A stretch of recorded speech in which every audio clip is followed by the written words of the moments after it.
Welcome back to the channel. I want to show you guys the differences between dynamic zoom on the cut page versus the edit page.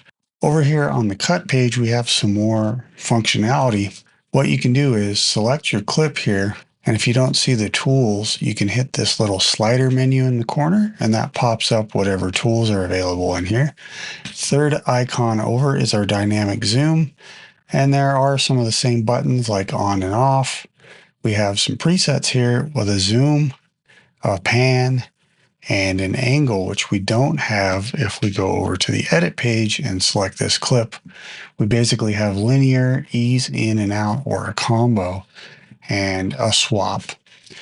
Now the controls are kind of the same, so if you wanted to grab this here, slide it down and pan it, you could do that. So now it will start where the green box is and end where the red box is. So this would look like that,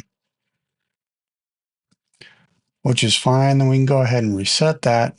If we go over to the cut page, we actually have just some presets. So if we wanted a pan preset, we could just grab that.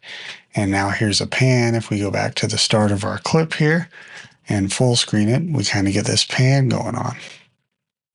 And then we could feel free to move it around if we want. We have zoom. And then if we wanted to swap it, we could. And then we have some easing if we wanted to change the easing. So a little bit more flexible over here if you wanted to use that as a starting point.